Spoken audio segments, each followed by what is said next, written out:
It's a great honor to be here for Guy's birthday. When I first started doing research as a master's student, my master's thesis was on T of 1 and T of B theorems, actually, in Clifford algebras, of all things. But yeah, so I sort of, I started out learning about, these papers of David and Genet and Kochman and Sems and so forth. And I think I first met Guy as a postdoc in 1997 as this famous MSRI program in harmonic analysis. And I think the thing that struck me the most is, when you're just starting out, you read all these papers by these famous people, and it's all very intimidating, and then you meet them, and he's the least intimidating person I know, but it's a really good thing. I think you need to know that sort of the leaders in your field are not scary people, most of them anyway. Anyway. So I want to talk about a fun little problem. It's actually a problem which is it's a rare problem which is both open and easy enough to state that even non-mathematicians can at least understand the question. So it's a question of Toplitz from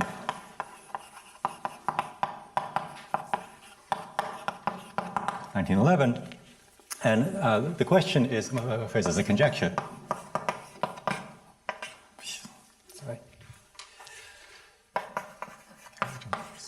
The square peg problem, or square peg conjecture of the problem. Okay. Every simple closed curve gamma in the plane, so simple means it doesn't cross itself, and closed means it ends where it starts, inscribes a square.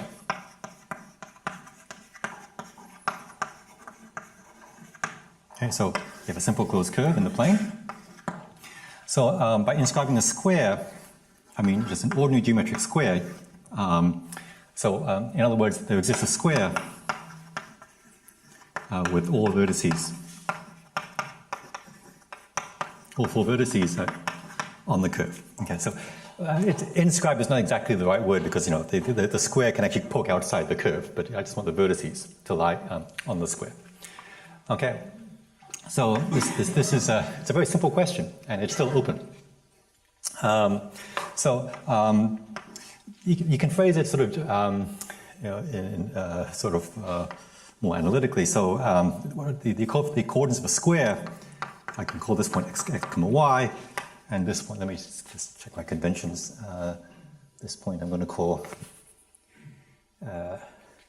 x plus a, y plus b.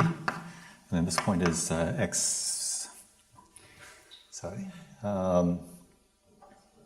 plus b, y minus a.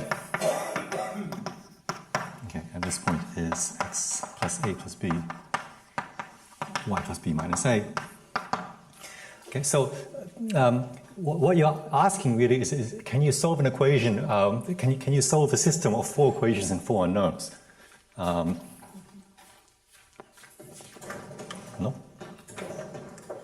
Oh, no, I see. Okay, I'll just do this. Okay. Okay, so in other words, okay, you can find a solution.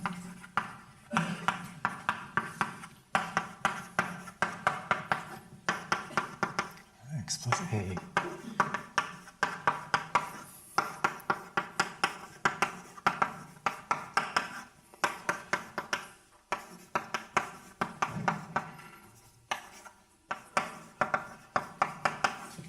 X, Y, A, B are real numbers, and crucially, you don't allow the square to have zero length. Okay, then of course it's trivial. Okay, so yeah, you want to find four real numbers which solve. So each gamma is a codimension one curve. So these are sort of four constraints for four unknowns. So it's not overdetermined or underdetermined. It's a determined question. Okay, So there's a lot of partial results on this question. So the conjecture is true.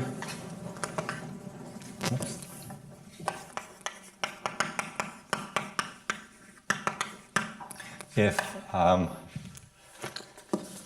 for example, if gamma is a convex curve, this is true. This is a result of several people. So Topler's first claimed this, didn't quite give a proof. But the gaps in the proof were patched up then by Emk and Zindler. Okay, and the last paper was in 1921. It's true for polygons. A polygonal curve, this is without Hebert, 1914. It's true for piecewise analytic.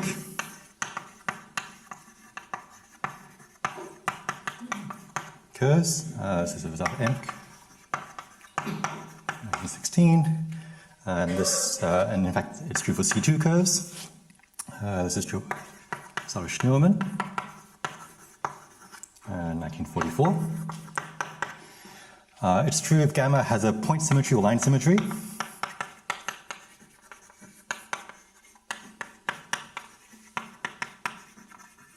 So if it's symmetric by reflection around either line or point, then it's only true. So it's like Niels on the right. In 1995. It's true if your gamma is locally monotone.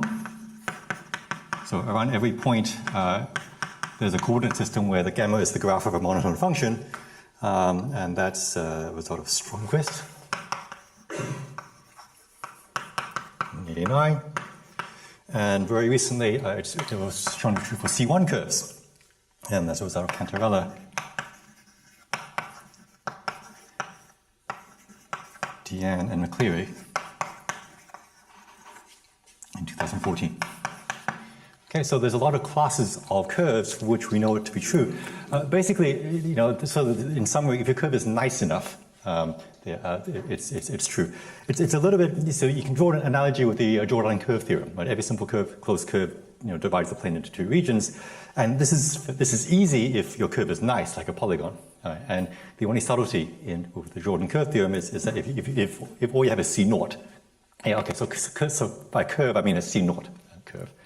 Then then the Jordan curve theorem is non-trivial.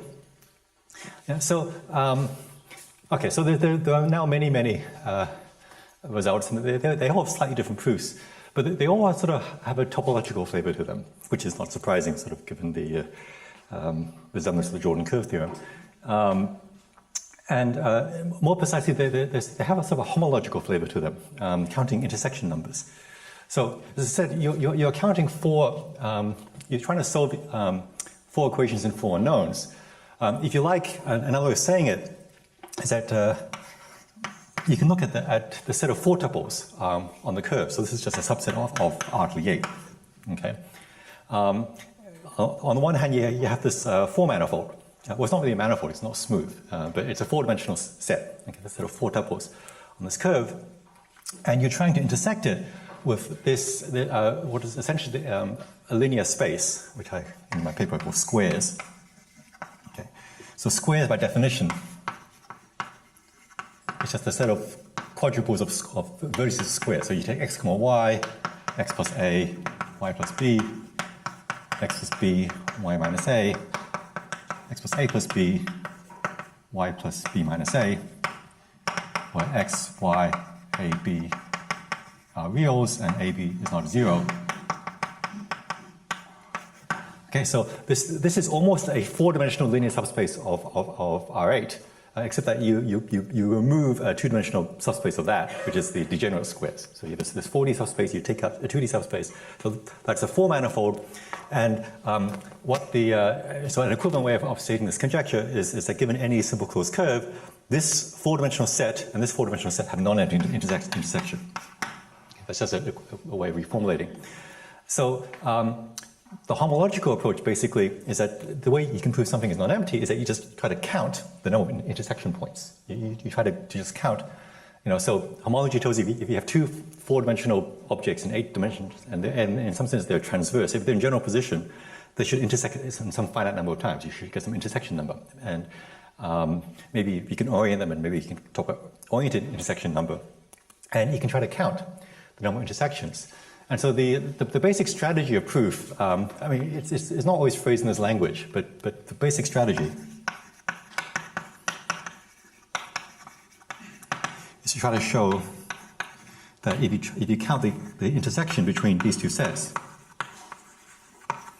okay, show that this intersection is an odd number. Okay, because odd then this set has to be non-empty. Now it's well, you know, it's a trivial thing, but it's you know. Now you have to have a caveat. Now, so actually, the way I've set it up, this is never true because there's a symmetry. This intersection is always a multiple of 4 because if you have a square, you can rotate it, you can permute the vertices. So yeah, modulo symmetries is. Okay, so there's a discrete symmetry of order 4 which you quotient out, but after you quotient that out, this happens to be odd. Okay, and roughly speaking, the reason why this is true is that you can just check one case. You know, for example, if you take an ellipse, you can check that for an ellipse which is not actually a circle. There's one square up to symmetries that you can inscribe in an ellipse. And then you can just sort of use general homology theory arguments that if you deform continuously your curve, and as long as you keep everything in general position, you can show that the parity of this intersection never changes. That you know, as these two curves, as these two four manifolds, well, I mean, this is always fixed. As you deform this four manifold, you can sometimes you can create a pair of intersections, or sometimes two intersections can sort of disappear, but you can't just sort of create one. Okay, so yeah, I mean, if you want to use fancy language, you're using homology of Z2 coefficients or something. But right, and so the okay, so this you can prove for sort of nice general position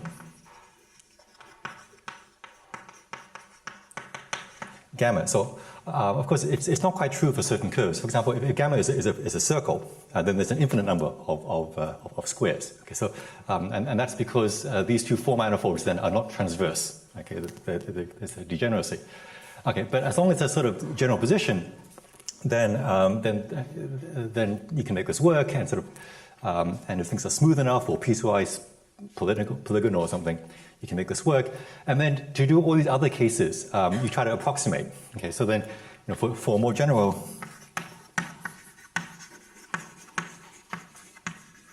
gamma, you just try to approximate by nice general position gamma, by nicer curves, and take limits. Okay, so if you have some rough curve and you want to show it inscribes a square, you can try to smooth it out, you know, and by some nicer curve for which you can already do something, find squares in the approximation, and then take a limit and hope to, you know, you mumble compactness, and then you should somehow get a square in the limit. And this works in many cases. Okay, and this is why we have all these results. But there is this key problem, which is this set here, the set of all squares, is not compact. Well, it's not compact. It's not closed. It's like the more important thing, because of this condition that you don't want your squares to degenerate to 0. So, so the main enemy is that as you take a rough curve and you approximate with something smoother, you know, these results tell you get a square, but the square could be really tiny. And as you take the limit, the square may degenerate to a point. Okay, and then so all you conclude at the end is that your curve inscribes a point, which is not very interesting. And okay, I mean that can't happen if your curve is nice enough. You know, so if your curve, for example, is C2, well, okay, I mean. It's not actually possible for all four vertices of a really tiny square to lie on a C2 curve. In fact, even C1. Okay, and sort of okay, and so that sort of roughly is what is behind all these restrictions on gamma. Okay, so it, if you phrase it this way, it sounds like the main difficulty with this problem is that you just have to be better at understanding rough curves, which many people in this audience are very good at, and just sort of understand limits better. But it seems that there is a limitation to this approach. I don't think you may be able to relax these conditions a little bit further, but I don't think you can prove the whole general conjecture this way, and I'll try to give you some evidence of this later. But what I want to present is that there's a slightly different approach to this problem, which is not so dependent on homology, on counting intersections. And it's instead more based on cohomology, right, which is the fancy word for integrating. Well, okay, it's much fancier than that, actually, but de Rham cohomology, at least, is the fancy word for integrating. And sort of, in some sense, you can think of, this problem is actually kind of like a PDE, except that there's no D. Okay, there's no differentiation, but these are sort of, there's a system of equations, and it turns out you'll see. Okay, you can introduce differentiability into the problem, and there is actually a conserved quantity, like a conserved energy to this problem, which you can use to have a different proof of a different style of proof, which can handle some things that the homology cannot. Okay, so let me first give you a positive result. Okay. Okay, so this was from last year, I guess. Okay, so all right, so I can prove the conjecture is true. Gamma is the union of two Lipschitz graphs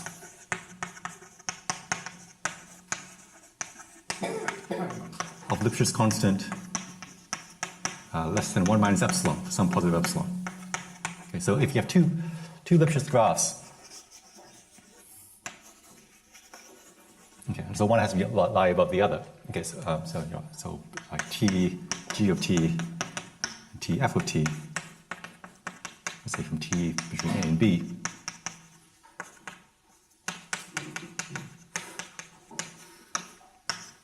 Okay, and so you need G to be pointwise bigger than F. Actually, I think, well, it doesn't really matter. I'm going to put the F on top, Q on the bottom. So any curve which has this form, you can inscribe a curve. Now, this class is not quite covered by the previous examples. It's close to being locally monotone, because it's locally monotone everywhere except at the two endpoints where there's a problem. So this curve, and it's almost C1, it's Lipschitz. But it's the novelty here is that there are these 2 points where things can get singular. So the thing is that two Lipschitz curves, they can oscillate quite a bit as you approach the endpoint. And in particular, you can get there are these infinitesimal sort of near squares. Well, it's quite possible to create a curve like this, which has got lots of inscribed squares, which shrink to a point here. Okay. You can't inscribe squares locally here because of the Lipschitz condition. But you can inscribe a lot of infinitesimally small squares here. And so the standard strategy does not really work, because if you try to approximate this by a nicer curve, you can get these tiny squares. In fact, you can get infinitely many squares sort of starting to accumulate at the endpoint, and so parity becomes a meaningless concept in the limit. Okay, and so actually, I have a more concrete reason why this class of curves is not able to be covered by this strategy, but I'll talk about that later. Okay, so let me first prove this. So it's basically integration by parts. All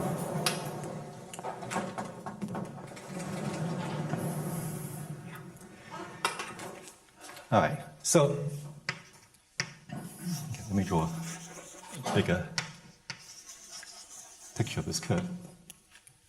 All right, so we have 4 equations and 4 knowns. So it's let's first forget about the final constraint and just solve 3 equations and 4 knowns, which is a lot easier. So now the problem is underdetermined, and there's a degree of freedom. So what you expect, actually, is that if you pick any point on the bottom, say, if you pick any point on the bottom curve, you should be able to inscribe an L. Okay. You should be able to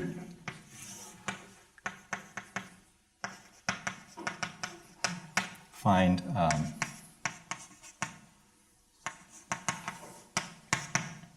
sorry, let's speak about conventions. What am I doing? Sorry, it doesn't. Okay. Okay. So given any point on the bottom curve, you should be able to find an L shape. So two line segments which are perpendicular have the same length. Okay, but you don't require the fourth point. So it's 3 points of a square, but the fourth point, it doesn't have to lie on the curve. Okay, so you should be able to do this, and in fact, you always can, and it's unique. So given any point on the bottom curve, there is a unique point also on the bottom curve and to the right, and a unique point on the upper curve, such that you create this L shape. And that's actually very easy, because what you do is that once you take this point, you take this Lipschitz curve and you rotate it by 90 degrees around this point here. If you rotate this curve by 90 degrees, this will give you another curve, which is a Lipschitz graph of x with respect to the y-axis. Okay, so this is a Lipschitz graph of the y-coordinate with respect to the x-coordinate, and when you rotate by 90 degrees, this curve rotates to a Lipschitz graph, which is Lipschitz in the other direction. And this Lipschitz, both curves I'm assuming have Lipschitz constant less than 1, so the slopes here are less than 45 degrees. And so, if you think about it, this forces a unique intersection, actually, between this Lipschitz curve, which is basically horizontal, and this curve, which is basically vertical. Okay, basically, you're playing a game of hex. Okay, so and at that intersection point, that's exactly where, and then if you rotate it back, this will create your L shape. Okay, so so for every point on the base, there's a unique L shape. Okay, and then you've got this point here. And the question is, can you also force this endpoint to also hit the curve? Okay. So what you can do is that you can. So this is a free parameter. Okay. So this point you can vary along the curve. So so basically we have this curve of L shapes. Okay. So you can introduce a time parameter. Okay, and just traverse and just let x t y t traverse the bottom edge of this this bottom curve, and then as this point moves around, this L shape moves around as well. So we now have a time variable.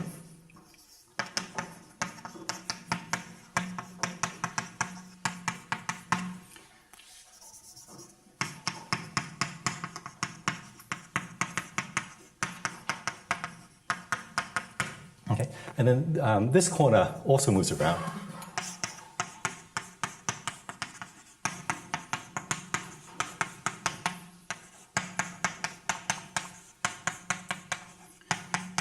Okay, and so everything depends on some time parameter t, and it's easy to show that adjustment contraction mapping theorem that all these functions xt, at, yt, bt are Lipschitz functions of t.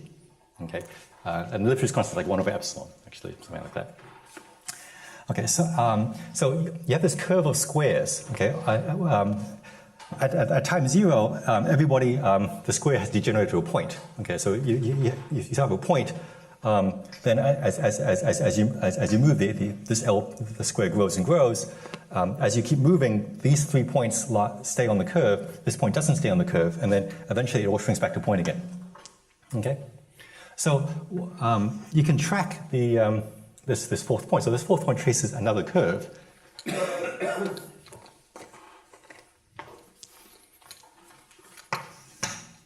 This is the same color. Okay.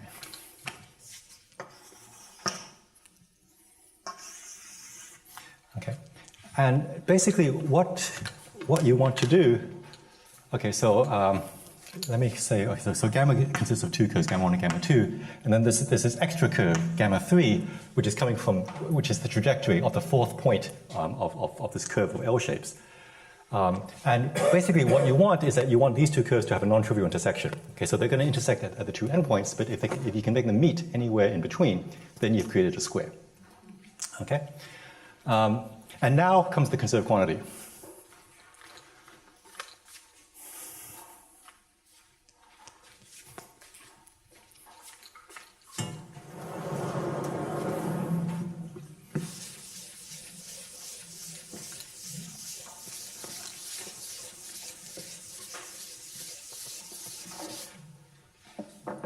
Okay, so given any curve, given any, say, Lipschitz or rectifiable curve, gamma, you can talk about the area under the curve. And by the area under the curve, what I mean is I want to integrate this, this one form, y dx.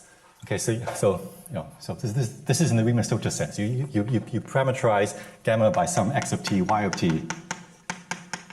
Okay, and then you take the Riemann-Stieltjes integral of y of t against d of x of t. Okay, and this doesn't depend on the parameterization, and for Lipschitz, these are all Lipschitz curves. So this is well defined. Yeah. So if gamma was a graph, this is just precisely the area under the curve.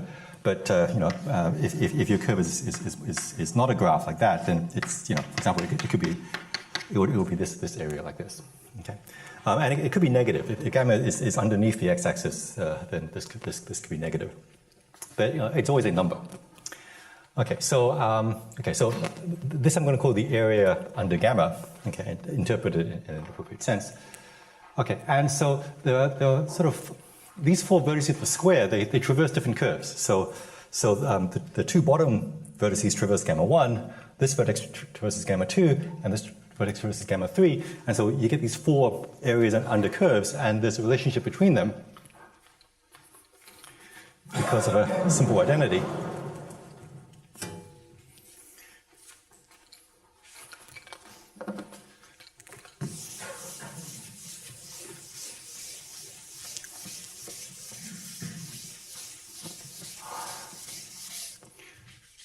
Okay, so you have these four curves. So you can look at y of t dx of t. Okay, so on the one hand, if you integrate this, if you perform this Riemann-Stieltjes integral from t time from a to b or whatever, this is the area under gamma 1. Okay, if you integrate y plus b, Riemann-Stieltjes x plus a. This is also the area under gamma 1. It's the same number because this point here is also parameterized as time varies. This is a different parameterization of the same curve gamma 1. Okay, so these are both the same number, and then finally y of t minus a of t. Dx of t minus b of t. It's the area under gamma 2. Okay. And the final thing, y of t plus b of t minus a of t. Dx of t plus a of t. So it's the plus. It's the area under gamma. Okay. So we have all these areas under the curves, and they all look kind of similar. So you can actually do a lot of cancellation. If you take an alternating sum of these things, if you add this, subtract this, and add this, what you find is that a lot of terms cancel, and the only thing that's left actually is you get to b of t dp of t minus a of t dA of t. Okay, so this is it's a small amount of algebra. So you can just believe that. Basically, these are closed forms. This is just the differential of half b squared, and b starts at 0 and ends at 0. So this is a total differential. This is 0. This is 0. So in fact, you have this conserved integral of motion. The alternating sum of these four integrals has to be 0. Okay. So that's just a nice geometric fact. And these two areas are already equal. So what that means is that the area under this curve has to equal the area under this curve here. Okay, so there's actually a constraint. So the way I've drawn this picture is actually inaccurate. Okay, so the area under this blue curve actually has to be exactly the same as the area under the white curve, and that forces there to be an intersection point. They must actually cross.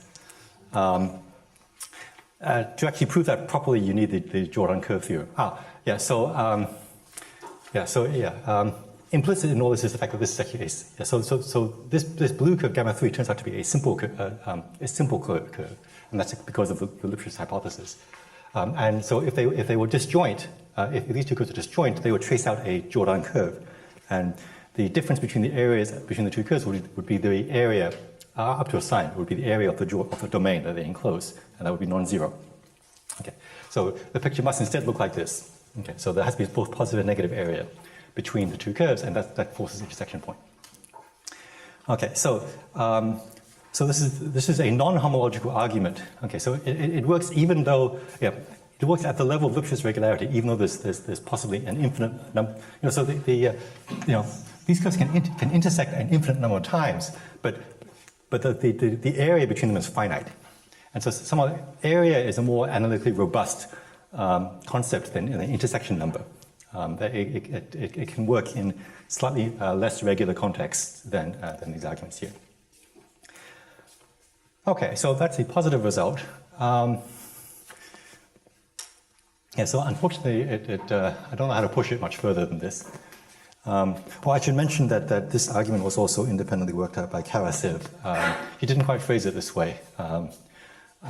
In this language, basically, what Karasev showed was that the conjecture is true as long as you can't find two L shapes on your curve with you can't find two L shapes on your curve whose fourth vertices agree. So as long as you can't draw a picture like this in your curve, then this argument shows that there are no inscribed squares, and the union two Lipschitz graphs with constant less than 1 has that property. Okay, so all right. So this conjecture has, so far sort of the intuition I've been telling you is that this is a problem which is easy for nice curves and hard for rough curves.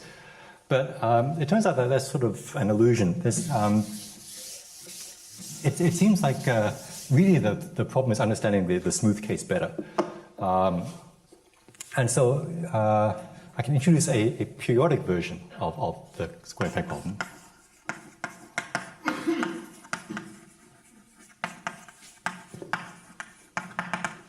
Okay, so rather than having a simple closed curve in R2, we now take, so let gamma 1, gamma 2 be two simple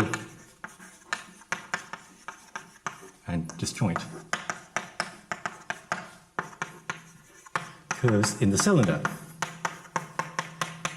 of winding number 1. Okay, so the picture now is that you have a cylinder. Okay, so you take 0, 1, R, and you identify the left and right edges. So this is a cylinder. And so a simple closed curve of winding number 1, it's, okay, so the simplest case would just be a graph of a function from continuous function from 0 to 1 that ends up where it starts. But you could also imagine you are allowed to sort of backtrack and you can go back and forth as long as your total winding number is 1. Okay. So, so there is a notion of a simple closed curve, gamma 1 and gamma 2. Okay. And you assume that they're disjoint. Okay. And so actually, one of them actually sort of has to lie above the other. There is a Jordan curve theorem in this periodic setting. But whenever you have two simple closed curves, then their union should inscribe a square.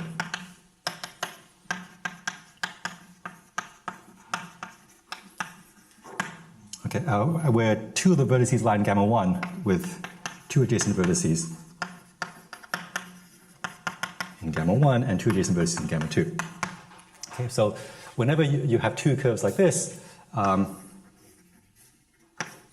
you should be able to find a square where two adjacent vertices of the square lie on the bottom curve and two adjacent vertices lie on the top curve. Okay. Why can't they be really far away? Okay, so square, so by square, I mean points x, y plus b. That's a good point, David. Okay, y minus a.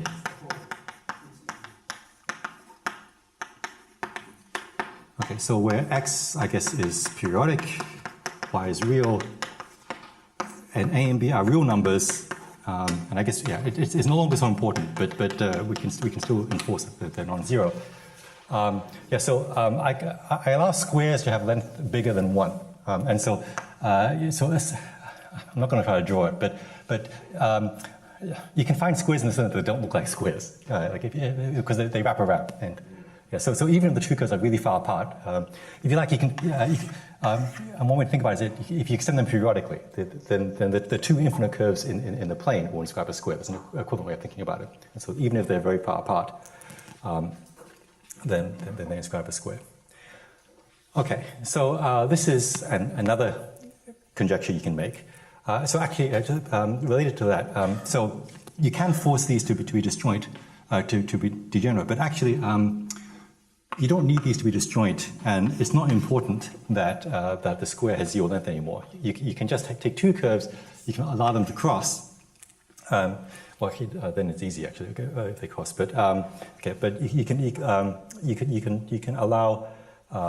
You can also pose the problem allowing now the curve to degenerate to zero length, and that's an equivalent conjecture. Because if you have two curves that are not disjoint, you can, as David said, you can just shift one up by a very large distance, and then if you do it large enough, they become disjoint. And then any square that they inscribe, it has to have non-zero length. And then you can take a square there, and then you can push it back down. So so in contrast to the non-periodic problem, you can remove this non-closed constraint, and now the problem becomes closed. And because of this, so one corollary of this now is that for this problem, if you can handle this, if you can prove this for smooth curves or polygonal curves or just nice curves, you get it for free for rough curves. So for this problem, the smooth and rough cases are kind of equivalent, whereas in the original problem, there is really this subtle distinction between the smooth cases and the rough cases. And this conjecture is still open, even say for polygonal curves.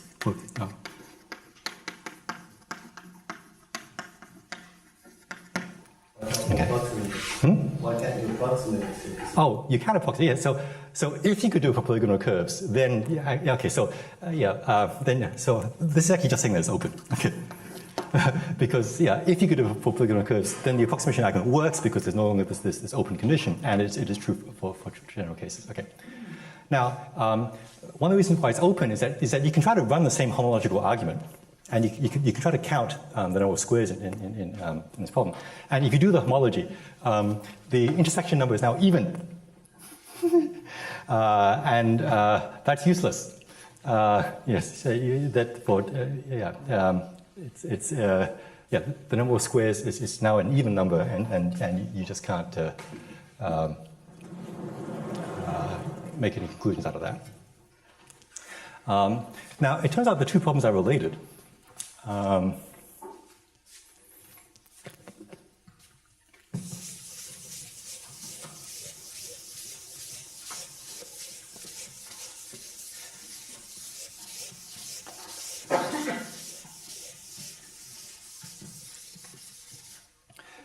Okay, so if I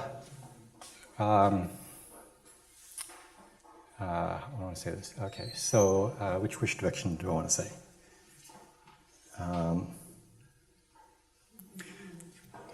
So if the original square problem is true, if the original conjecture is true, then actually the periodic square conjecture is true.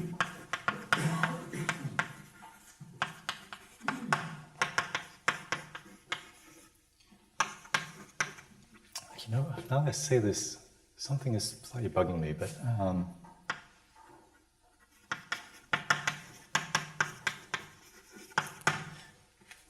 hang on. What I'm saying is doesn't quite fit with what I just said. So,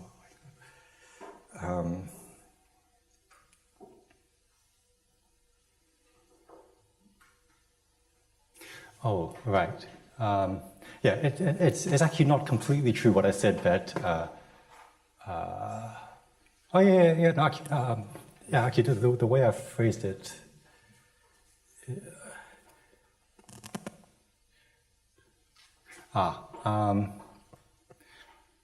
Okay, so there's actually, I oversimplified.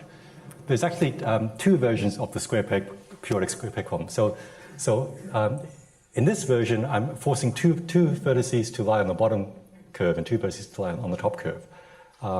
You could talk maybe about, let me call it, there's also sort of a weak version of this conjecture where you don't make that requirement. So you also allow squares to, you also allow, for example, all 4 vertices to lie on the bottom curve, or 3 vertices to lie on the bottom curve and 1 vertex to lie on the top curve. That's a weaker conjecture. Now, for that weaker conjecture,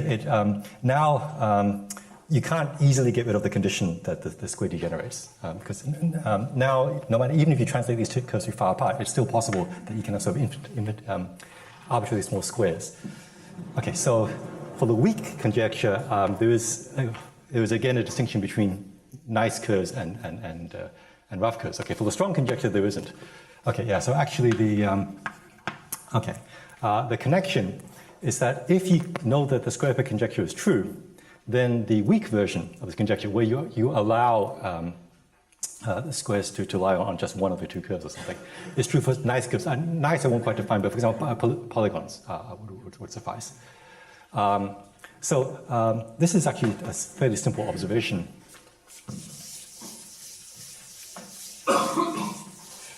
But what it does tell you, or what it strongly suggests, is that if you want to prove the original conjecture, you must at some point deal with you must also somehow deal with at least a weak version of this conjecture. And this is a conjecture in which the homological arguments just do not work. And so this kind of tells you that you would not expect to be able to prove this conjecture entirely by homological methods. Whereas this integration argument does keep working. I'll talk about that in just a little bit in this periodic setting. So why is this true? So it's actually, it's easier to explain by a picture. So if you have 2 nice periodic curves, gamma 1 and gamma 2, okay, and you want to find a square inscribed in this union, you can just extend both periodically.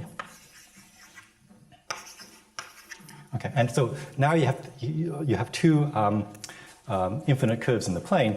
Now this is not a simple closed curve, but it's very close to one.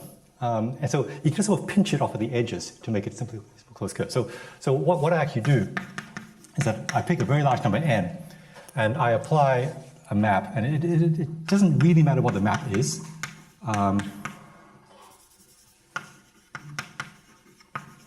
Okay, but it turns out that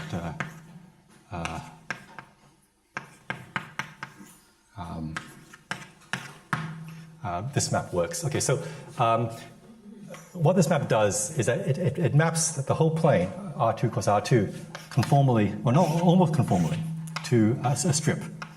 I think minus n times pi over 2 or something, n pi over 2. Okay, this is just the derivative of this. Maybe I don't have the, sorry, sorry, this is the, is that right?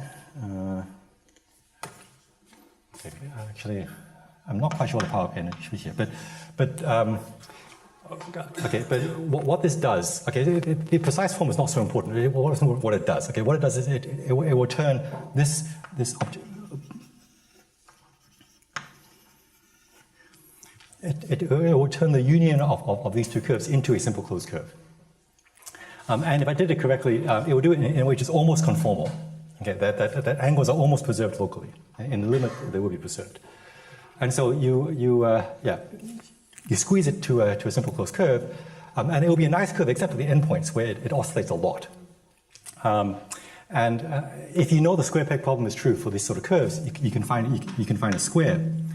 You can find a square inside this curve, and then it turns out that you can take limits. Okay, so you let n go to infinity, you can sort of renormalize the square to sort of be somewhere in the middle. And if you take limits, you will get sort of an almost square inscribed in this set here. And you take limits as long as the curves are nice enough so that you don't get sort of these infinitesimal almost squares.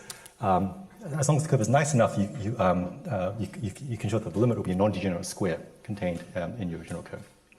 So you can apply the square peg problem to this compactified curve, and then there's enough compactness in the problem, if your curves are nice enough, that you can recover it here. Okay, so I won't detail that. Okay, so basically, the periodic problem is a subproblem, a subcase of the square case, and it's sort of the first case of the square periodic problem where there really is sort of an infinite amount of oscillation going on. So all the previous results, positive results on the problem, can sort of involve the case where there's only a finite amount of oscillation. That's sort of roughly what all these conditions are saying. But now, once you have infinite amount of oscillation, you can't distinguish between even and odd intersections, basically. And there's some sort of, the technical term is swindle. There's a swindle going on where you can interchange an odd and even parity here. All right.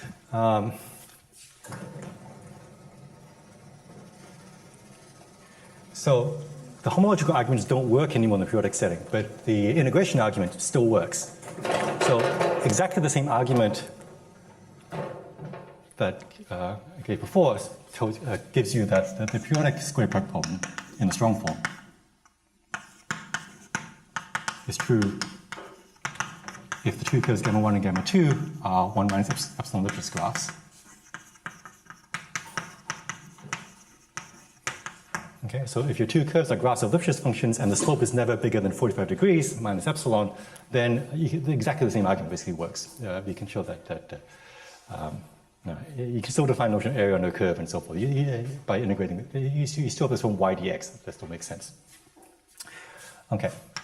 Now, there's actually, this is in some sense a bilinear version of, so the square peg you can think of as a linear problem in some sense. Well, it's not actually linear, but it has just one curve as input. And this is a bilinear version without the linear, because there's two curves. But there's actually a quadrilinear version, which I think should be true. So in fact, I conjecture a stronger version. So instead of having two curves, there should actually be a version of four curves. Okay, so let gamma 1, gamma 2, gamma 3, gamma 4 be four simple closed curves.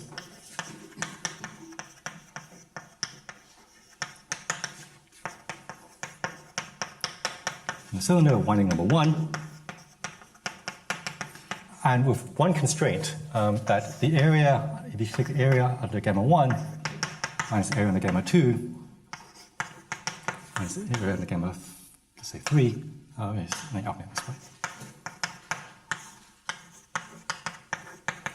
Okay. So I need this particular outer integral integrals to be 0. Then there exists a square,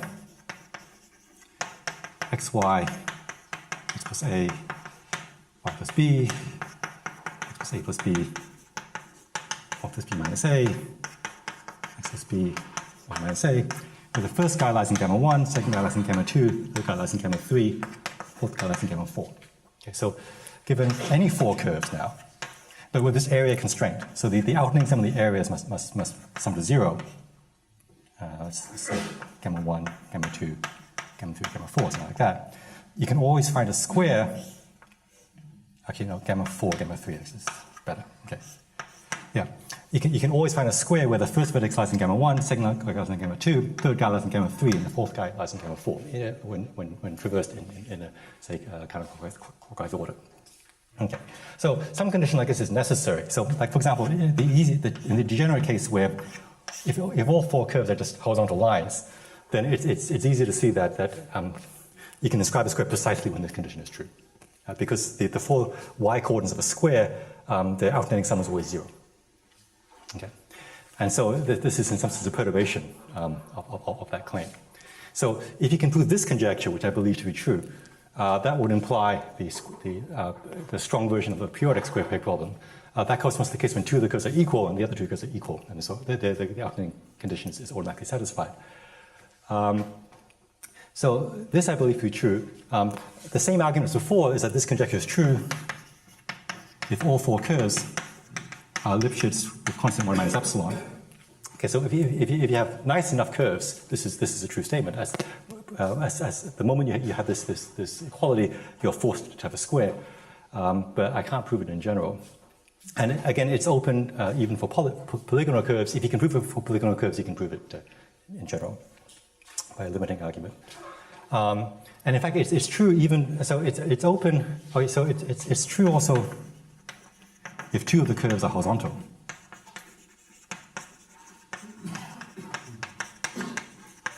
Okay, so that's actually comes from the Jordan curve theorem. If you have two horizontal lines and then two non-horizontal curves, okay, you can inscribe a square precisely the moment you have this condition.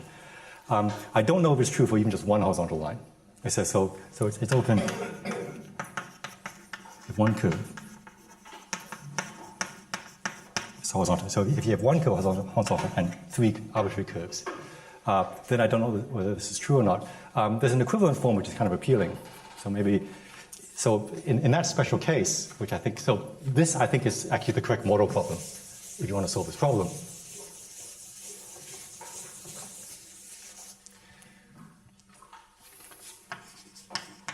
Okay, so model problem, which is special case of previous conjecture.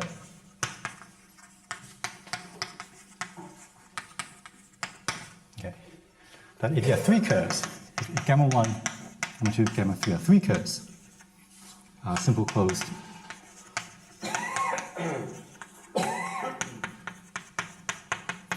in the cylinder and setting winding gamma 1. And now the area condition I want is that the area is sum to 0.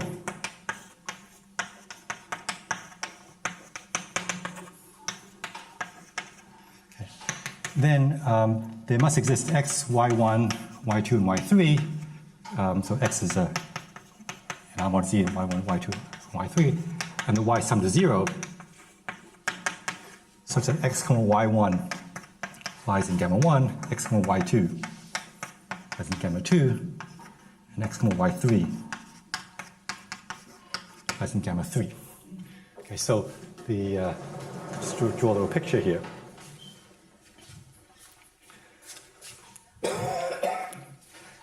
This is somehow a very fancy version of the intermediate value theorem. I can't prove it.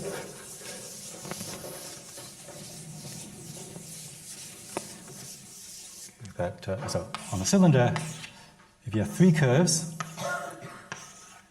gamma 1, gamma 2, gamma 3, and the area, the signed area under all three curves sum to 0, then somewhere there's a point x and a point xy1, xy2, xy3, where the y coordinates sum to 0 at that point. Okay, so if the area is sum to 0, then there must be some point where locally things sum to 0. So if all three of these curves were actually graphs, then this just follows an intermediate value theorem. But yeah, the problem is that the curves are allowed to backtrack, and there's some combinatorics going on here which I don't understand. Well, I can phrase it. I can. So this problem is actually purely combinatorial in some sense, actually. But, in my paper, I have a rather complicated equivalent combinatorial formulation of this question that has nothing to do with curves. Just has to do with sets of numbers and their sign patterns, which sums are 0, which sums are positive, which sums are negative. So this question is actually, this is equivalent to, so the previous conjecture, do I still have it? Yeah.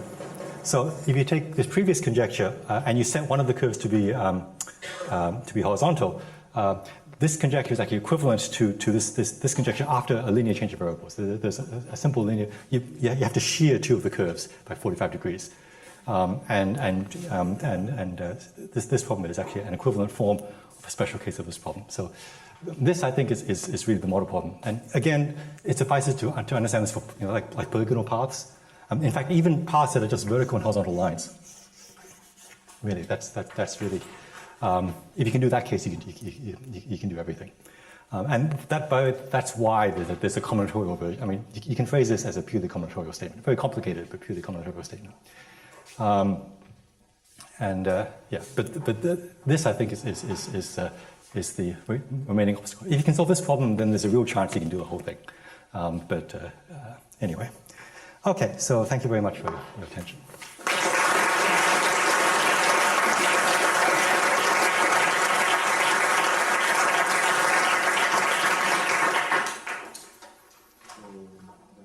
So for the question, please ask for the microphone, because this talk is under record. So. Yeah. Someone has a question? I think you just killed all the questions now. It's very scary. So this isn't really a question. This is Okay. just a comment. Terry, is well aware of this notion of two Lipschitz graphs with constant less than or equal to 1 anyway, has a name. It's called a lip domain. Okay. Yes, fair enough. So, Yes. Okay. Chris Birdsey introduced it in connection with odd spots conjecture. That's a great name. It And looks so like and he drew a picture in one of his papers of some lips that were shaped just like that. Anyway, I thought that was a good sociological comment to add. It might actually be possible to remove the epsilon, and then you could really do the whole thing for lip domains. Yeah, but I didn't try to do that. Yeah. Okay, that's a nice. He spelled it with a lowercase l. Okay, I did not know that actually. So yeah, okay, that's great.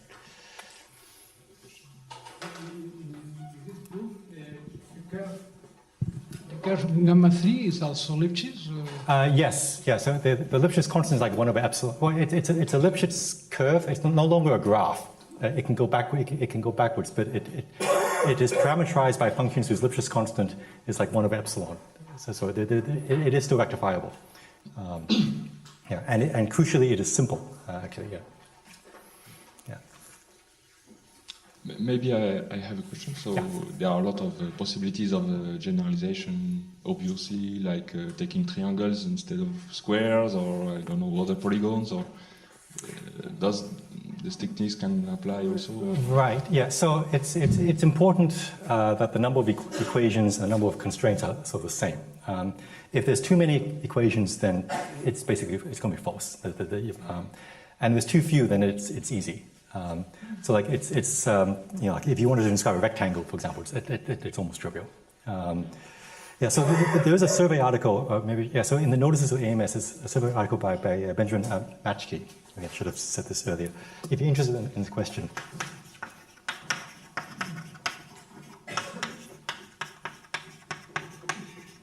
I don't know, about 2 or 3 years ago, which has a nice survey of this question and various related questions.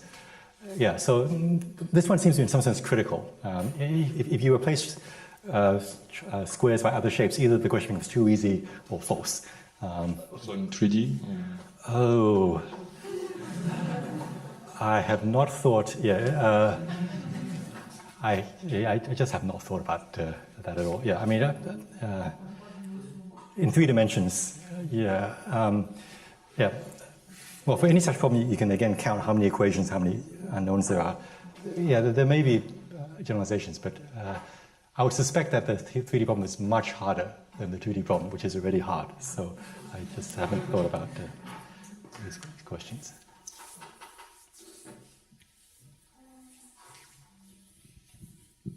Well, there is no other questions. Perhaps we can thank the speaker again. Thanks.